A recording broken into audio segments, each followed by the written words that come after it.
Hello, and welcome to WWDC. I'm Tori, and I'm so excited to talk to you about the new features we have coming for your server and to help set some guidelines for running an effective server to track the status of all of your in-app purchases. So let's dive right in. This session is part 2 of a 3-session series focusing on in-app purchases. If you've not already watched Meet StoreKit 2 or support customers and handle refunds, I recommend you take a look after this session so you can get the full story. For this session, we're going to focus on the server and how you can build your server to manage your in-app purchases. To get us started in this session, let's first talk about some of the reasons it's useful to have a server.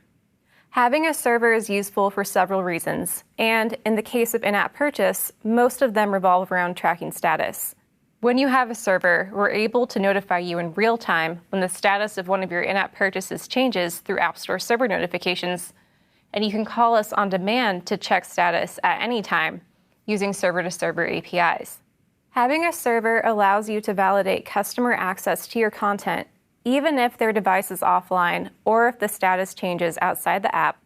So if you know if your customer is still subscribed after a renewal, or if the coins they bought in your game have been refunded. If you already have a server, you may have set one up for some of these reasons. If you don't have a server and are thinking of building one, these are strong reasons to consider as they give you more control of your content. Even when you have a server, our story still begins on an iPhone, iPad, or other device with an in-app purchase. When you send information about that purchase to your server, including things like the transaction ID, original transaction ID, and the receipt, you're now able to track that purchase from your server by communicating directly with our server. Today, this involves using APIs like Verify Receipt or frameworks like App Store server notifications. We only want to make integrating with our server even better for you, which brings us to today's content. I'll review all of the changes we have coming on the server side and how you can integrate with these to build a better, stronger server. To start with, I will go through validating access with App Store receipts, tracking status with App Store server APIs. Then I will dive into how you can track status passively with App Store server notifications. I will also go over what this means for managing family sharing and how you can test your server in Sandbox. Let's get started with validating status using receipts. Today, our receipts are in the unified app receipt format. To get the JSON version of the receipt, you either have to do an on-device receipt verification in your app, or, since we're talking about the server, call our server-to-server verify receipt endpoint. When you call us server-to-server, you get this decoded receipt, plus any new transactions in the latest receipt info section, upcoming renewal information in a pending renewal info section, and a latest receipt. This receipt can be huge, and it contains transactions from your entire app, whether they are non-consumables, consumables, subscriptions, or non-renewing subscriptions. This provides you with a ton of information, but we wonder if it can be too much. Additionally, with StoreKit 2, we're introducing new signed transactions in a JWS, or JSON Web Signature, format on the client side, and we want to provide the same thing to you on the server. Why did we decide to introduce signed transactions? At Apple, we care about security. Using JWS to sign these transactions will increase security through signing and signature verification. Additionally, the transactions are easy to decode and to verify, so much so that you can do it on your server without having to call us. Let's take a look at these signed transactions now. Our signed transactions consist of 3 strings separated by a period. The first string is a base64 encoded JSON header, then a base64 encoded JSON payload, followed by a signature. If you base64 decode the header, it contains the signing algorithm we used, as well as an X5C claim. This contains the certificate chain you need to verify the signature. We'll get back to verifying the signature in a bit. Next, if you base64 decode the payload, you'll see the receipt JSON. That means all you need to do to decode the transaction is base64 decode the payload, a simple operation that you can do on your own on your server. Let's take a quick look at the decoded transaction. Just glancing at it, you may notice that some data types have changed from strings in the previous receipt to more appropriate data types, like numbers or booleans. Also notice that we have reduced date formats to only 1, millisecond since epoch. We've also added a few new fields. We've added a field called type, which tells you the content type the transaction applies to. We also added a field called app account token. When you provide this value to StoreKit at buy time in your StoreKit2 app, we persist it on the server to return it in each of your transactions. We will also return this not only in the new signed transactions, but also in our existing unified app receipt for each transaction. The next two fields I want to call out here aren't really new, but rather renamed. We've renamed cancellation date and cancellation reason to revocation date and revocation reason to make it more clear that the presence of these fields indicate that service should be revoked as of the revocation date. These last two fields may look new, but are really a simplification of some information from our previous receipt. We've combined is trial period, is intro offer period, promotional offer identifier, and offer code ref name into offer type and offer identifier. Offer type tells you what type of offer your customer has applied to this period, with 1 for an intro offer, 2 for a subscription offer, and 3 for an offer code. If the offer type is 2 or 3, you'll also see a value in the offer identifier field with either the promotional offer ID or the offer code ref name. Now I want to talk about verifying the signature portion of the signed transaction info. Verifying the signature is an option for you to validate that the transaction came from Apple and is trustworthy. If you only want to see the contents of the transaction, this step is not required. However, to verify the signature, you'll need to use the claims available in the header portion of the signed transaction info. Use the ALG claim to know what signing algorithm we used, and use the certificate chain in the array in the X5C claim. Once you have these two things, you can use your favorite cryptographic library to verify the signature of the signed transaction info.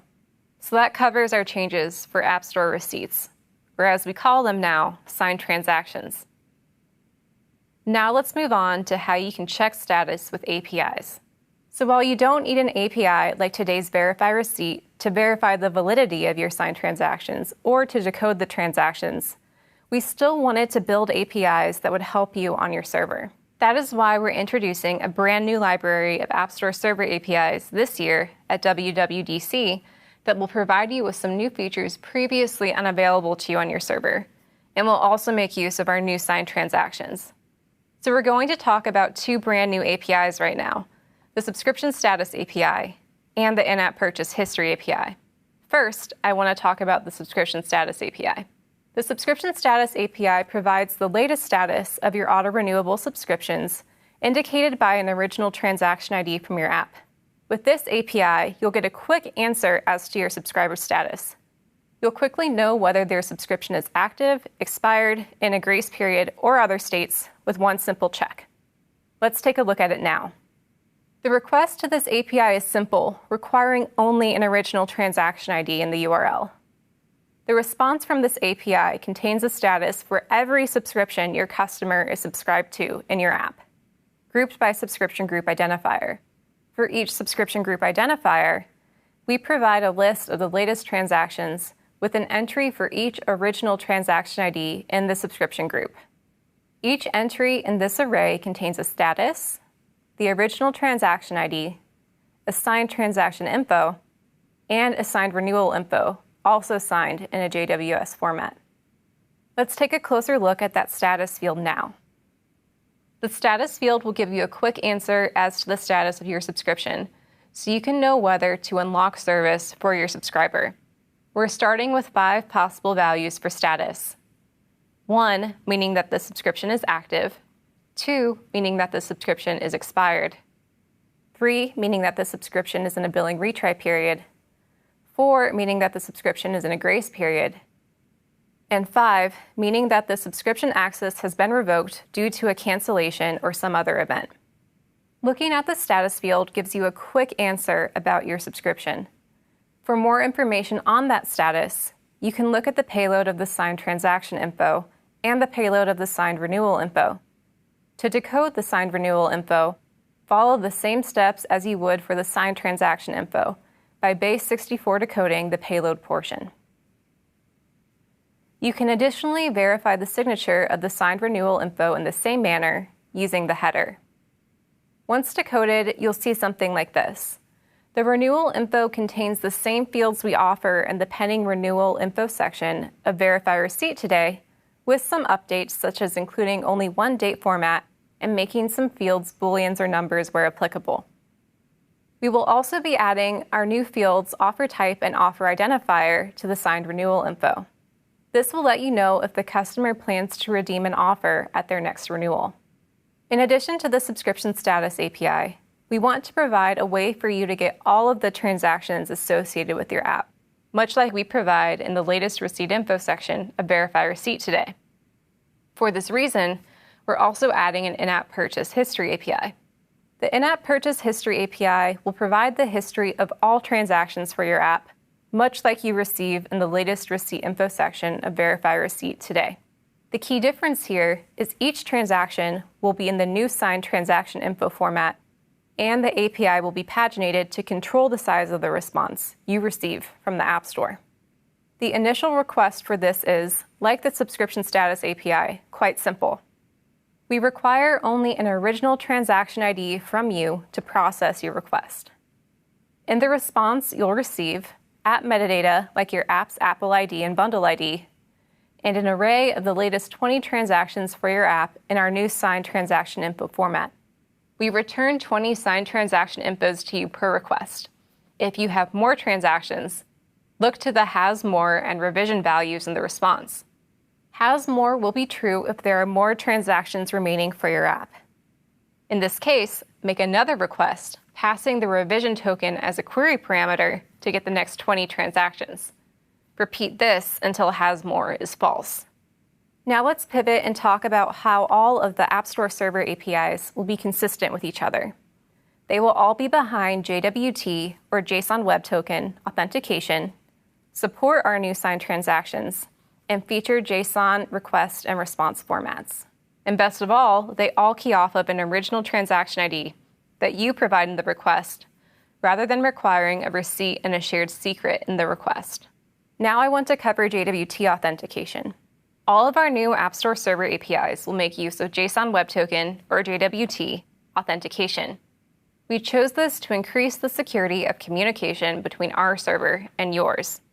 To generate this JWT, you will need to download a private key from App Store Connect. This process will automatically register the public key with our server. Then you must sign the token using the ES256 algorithm before calling our server. To generate your private key in App Store Connect, navigate to the Users and Access page and visit the Keys tab. Select the In-App Purchase Keys option and you'll see a page like this. Add a key and give it a name. Save the key in a safe place as you can only download it once, and take note of the key ID. Now let's take a look at what this JWT actually looks like. A JWT consists of three parts: a header, a payload, and a signature. In the header, you should include the key ID of your private key and the algorithm used for signing. We require an elliptic curve signature with a SHA-256 hash, or ES256. You'll also include the type of token, which in this case is always JWT. The payload should include your issuer ID. You can find this value in App Store Connect. You will include the time the token was issued and the time it should expire in seconds since epoch. The difference between these two times should be no more than an hour. Include the audience, which is always App Store Connect v1. You'll have to generate a nonce, or a one-time unique string. Finally, you'll have to include the bundle identifier of your app. Once you have all of this information, you have to implement the signing of this token using the ES256 algorithm or an elliptic curve signature with a SHA-256 hash. Before I move on, let's review the key takeaways of our App Store server APIs. First, we've separated determining status from looking up the history of transactions, as these are separate functions. Next, these APIs require only the original transaction ID in the request, meaning that you can take the signed transactions you receive, either from your app or from a response from our server, store the fields you're interested in, including the original transaction ID, and then get rid of the signed transaction info. There's no need to store signed transactions anymore, as we've guided you to do with receipts in the past. So that covers how you can check your customer status with our new App Store server APIs. Now I want to go over how we are making our App Store server notifications consistent and how you can track status using notifications. Let's first start with a quick review of App Store server notifications. We've discussed App Store server notifications for a few years now, so let's review why they're useful. With App Store server notifications, you can receive notifications when the status of one of your transactions changes directly from the App Store. When you receive the notification, you can update your status immediately without your customer having to open the app on their phone. With App Store server notifications, you also don't need to call us for status. We'll just tell you when something changes. They are one of the most powerful tools your server can take advantage of. Our goal for this year is to make App Store server notifications even more powerful by making use of our new, easy-to-use signed transactions. In addition to this, we will update the notifications to make sure only one notification is sent for one user action. We will update the payload, and the entire payload will be signed using JWS to enhance security. We'll also allow you to opt into the V2 notifications when you're ready, and we'll continue sending the existing notifications for some time. This is our current notification offering for V1 notifications. There are 11 total types, including everything from initial buy to revoke. With V2 notifications, we're deprecating 4 of our notification types: initial buy, interactive renewal, cancel, and price increase consent. But we're adding 5 new types: subscribed, offer redeemed, expired, grace period expired, and price increase. In addition to the new notification types, we're adding a new field called substate to the notification. This will help you narrow a more general notification type to a specific user action. Currently, substates apply to 6 of our V2 notification types: subscribed, did change renewal status, did change renewal preferences, offer redeemed, expired, and price increase. Let's take a look at some examples of how substates apply to these notification types. First, I want to talk about the subscribe notification and its substates. When a customer makes a first-time purchase, you will receive subscribed with a substate of initial buy. When a customer resubscribes to the same SKU or a different SKU, you'll receive subscribed with a substate of resubscribe as long as the subscription is within the same subscription group. One of our new notification types without an equivalent type in V1 App Store server notifications is the offer redeemed notification. So I want to take a look at this example. Offer redeemed is received whenever a customer redeems a promotional offer. If the customer redeems an offer for a first-time purchase, you'll receive offer redeemed with a substate of initial buy. If the customer redeems an offer to resubscribe to the same inactive subscription, you'll receive offer redeemed with a substate of resubscribe. If the customer redeems an offer to upgrade their active subscription, you'll receive offer redeemed with a substate of upgrade. If the customer redeems an offer to downgrade their active subscription, you'll receive offer redeemed with a substate of downgrade. Additionally, if the customer redeems an offer to resubscribe to their active subscription after canceling within the same period, you'll receive offer redeemed with a substate of auto-renew enabled. Now let's look at expired. With the new expired notification type, you'll receive expired when the subscription expires after the customer has disabled auto-renew with a substate of voluntary. If a subscription expires because the billing retry period has ended without a successful recovery, you'll receive expired with a substate of billing retry. Additionally, if a subscription expires because the customer has not consented to a price increase, you'll receive expired with a substate of price increase. So combining the V2 notification types plus their applicable substates, we now cover over 20 different customer lifecycle events. Just looking at the notification type should be enough to get a general idea of what has changed in your purchase, but looking at the substate will help you get a more specific state if you want to go into more detail. Now let's take a quick look at the new payload. For V2 notifications, we will always include the same set of fields, regardless of the notification type. The notification type, the subtype, the notification version, which will be 2 if you subscribe to V2 notifications, the environment the notification applies to, some app metadata like bundle ID, the app Apple ID, and bundle version, the latest transaction for the affected in-app in our new signed transaction info format, and the latest renewal info for the in-app in our new signed renewal info format. These changes will make the notifications easier to parse and hopefully easier to adopt as they make use of our new signed transactions and only contain information about the affected in-app purchase. As I mentioned earlier, the entire payload will be signed to increase the security and trustworthiness of our notifications. The payload we just saw is unsigned for readability, but the signing will be similar to how we are signing transactions and renewal info in a JWS format. We want you to be able to opt in to V2 notifications when you're ready. For this reason, we're adding an option to the notification URL in App Store Connect to allow you to select your App Store server notification version. To do this, go to your apps page and scroll to the new App Store server notifications section. If you select the production server URL, you now have the option to choose version 1 or version 2 App Store server notifications. When these changes launch later this year, you'll be able to opt in to version 2 App Store server notifications. So now I want to go over some example scenarios using our new App Store server notifications, starting with the first-time purchase of a subscription. For a first-time subscription purchase in your app, you'll receive a signed transaction info as a result of the purchase. You can choose to verify this on your app and send the original transaction ID and other relevant fields to your server, or send the signed transaction info to your server for verification and choose which fields to store in your database at that time. Around the same time, you'll receive a subscribe notification with a substate of initial buy.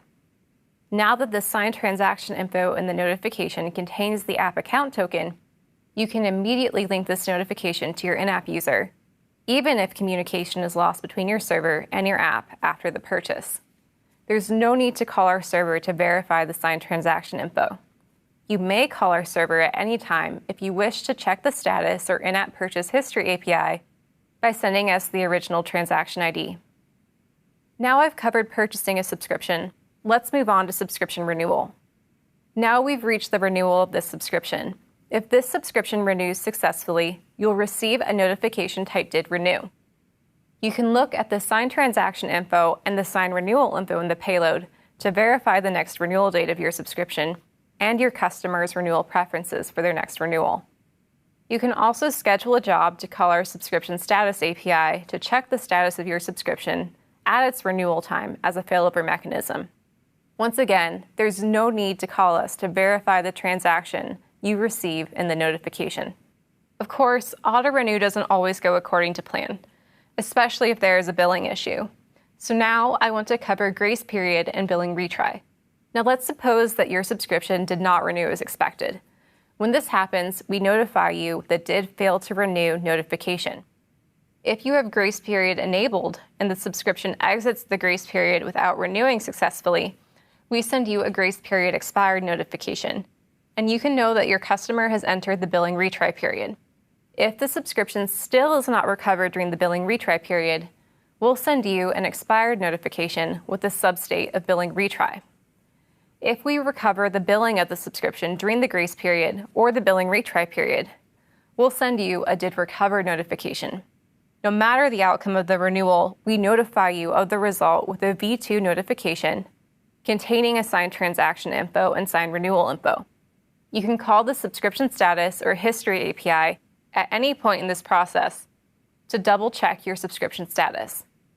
Now we realize subscriptions are not the only thing customers will purchase in your app.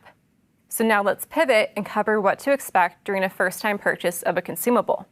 For a first-time purchase for a consumable on your app, you'll receive a signed transaction info as a result of the purchase. You can choose to verify this on your app and send the original transaction ID and other relevant fields to your server, or send the signed transaction info to your server for verification and choose which fields to store in your database at that time. Keep note of the original transaction ID always, as you might need it later. For consumables and other content types like non-consumables and non-renewing subscriptions, not much changes over the life cycle of that purchase unless the customer requests a refund. So I want to cover that case now. Now suppose your customer requests a refund for their consumable purchase. We'll send you a refund notification containing the revocation date and revocation reason in the signed transaction info. You can know to stop providing access to the consumable purchase after the revocation date. Should you be concerned about the status of your consumable purchase at any time, you can call the In-App History API and look for it in the response. Canceled consumables will always be included, so you will know if the transaction status is changed. Now I want to talk about outages. Sometimes, despite best efforts, you may experience an outage on your server. Now I'll cover how you can help your server recover from an outage.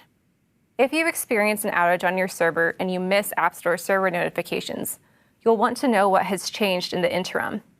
The In-App History API is your solution here. Simply call the API for each customer, providing any original transaction ID from your app, and you'll get the latest history of transactions for your app so you can update your server. You can then call the Subscription Status API to get the latest subscription status for each of your subscriptions. Now I want to cover one final case, migrating to signed transactions on your server. This is especially important if you'll be ready to update your server before your app, or if you're still receiving the unified app receipt from older versions of your app. Migrating to signed transactions on your server is easy as it only requires an original transaction ID. You can easily convert the unified app receipts your server receives from your app to JWS receipts so your server can be compatible with our App Store server APIs and App Store server notifications. To do this, first call a verify receipt with the unified app receipt and pull all of the unique original transaction IDs from the response. Call the In-App Purchase History API for one of these original transaction IDs to get the history for your app and signed transactions. Then call the Subscription Status API for a subscription original transaction ID to get signed transactions and signed renewal information for all of your customers' subscriptions. Write down any relevant data from the payload of the signed transaction, and you're all set to continue using these APIs and to receive V2 App Store server notifications. So now I've covered all of the changes we have coming for App Store server notifications and how you can use notifications to check your customer status. Now I want to talk about how we are making it even easier for you to manage family sharing for in-app purchases from your server. Family sharing for in-app purchases is currently supported for auto-renewable subscriptions and non-consumable purchases if you have enabled family sharing for that in-app purchase in App Store Connect. Right now, we provide a field called In-App Ownership Type to indicate if a transaction is family shared or purchased, and we support a subset of notifications for family members: revoke, did recover, and did fail to renew. The In-App Ownership Type field and the existing supported notification types will remain with our new signed transactions and App Store server notifications V2. However, coming later this year, we're adding more support for App Store server notifications for family members. For V1 notifications, we're adding did change renewal status, did change renewal preferences, did renew, and interactive renewal. For V2 notifications, we're adding even more support for family members. In addition to did change renewal status, did change renewal preferences, and did renew, we're adding support for subscribed, expired, grace period expired, and offer redeemed for purchasers as well as for family members. This will make it even easier for you to track the status of all your customers, both purchasers and family members, through App Store server notifications. So with the changes we have coming for notifications for family members this year, this should make managing family sharing for in-app purchases even easier for you when coupled with our existing family sharing functionality. Now I want to wrap up with one more thing: testing your server in Sandbox. We want you to feel confident in your app and your server, so we want you to be able to integrate with our new App Store server APIs and App Store server notifications in Sandbox before production. For the App Store server APIs we discussed today, that means that they are fully testable in Sandbox and live starting now. This includes the Subscription Status API and the In-App Purchase History API. In addition to this, we're adding a few other new features in Sandbox. Coming later this year, you'll be able to add a Sandbox-specific notification URL in App Store Connect. With this addition, you can keep your production and Sandbox notifications completely separate. Additionally, you'll also be able to choose your Sandbox notification version so you can test V2 notifications in Sandbox before production. Last year, we brought you some exciting Sandbox improvements, like resetting trial eligibility and providing a managed subscriptions page in Sandbox. We want to continue making testing in Sandbox easier and are adding a few new enhancements this year. These are clearing purchase history for a Sandbox Apple ID, changing Sandbox account region, and adjusting subscription renewal rate in Sandbox. Additionally, as a security enhancement, we are returning an error from Verify Receipt for test flight receipts when we detect the customer is no longer a test flight user. These new Sandbox enhancements will be accessible from the Sandbox Testers page in App Store Connect. To clear purchase history, select Edit, then toggle a tester, and select the Clear Purchase History button. Once you confirm clearing purchase history for a tester, the action cannot be reversed. So remember the testers you've selected this option for. Clearing purchase history is a powerful new testing tool for you that enables you to purchase something again without creating a new account. It also allows you to have a fresh, empty receipt for testing. To change account region or adjust subscription renewal rate, navigate back to the Testers page and select a tester row. In the tester settings, you will see the new options to change App Store region and to adjust subscription renewal rate. You can change the account region for a tester by selecting the desired region. This makes it possible to test in 175 storefronts in Sandbox, all with one tester account. Our final new Sandbox feature is adjusting your subscription renewal rate in Sandbox. To edit this, select your desired renewal rate from the dropdown. Right now, a month correlates to 5 minutes in Sandbox. We'll give you some more options to adjust the renewal rate for your testers. Adjusting the subscription renewal rate gives you more time to do things like cancel, upgrade, or downgrade a subscription, and it allows you to rapidly speed up renewals to stimulate longer-term customers. That is everything we have coming to Sandbox this year. We hope you love testing with these new features. So we've covered a lot of new information today, and now I want you to be able to explore all of it. I hope you take some time to update your apps and servers to adopt our new JWS receipts. Make use of our new App Store server APIs, especially in Sandbox where they are live right now. And enroll in App Store server notifications if you haven't already, and get ready for the V2 update coming later this year. Our new Sandbox enhancements are also coming later this year. Make use of these to enhance your Sandbox testing experience. Finally, check out the other 2 sessions from this year in this series. Meet StoreKit 2 and support customers and handle refunds. For more background on App Store server notifications and how you can set them up, check out what's new with in-app purchase from WWDC21 and in-app purchases and using server-to-server notifications from WWDC 2019. Our receipts, APIs, and notifications are 3 powerful tools you have to manage your in-app purchases from your server. By taking advantage of these, you can make your server and your app more powerful than ever. Please take advantage of all the new features we've gone over today, and we look forward to hearing your feedback. Thanks so much for listening today, and enjoy the rest of WWDC.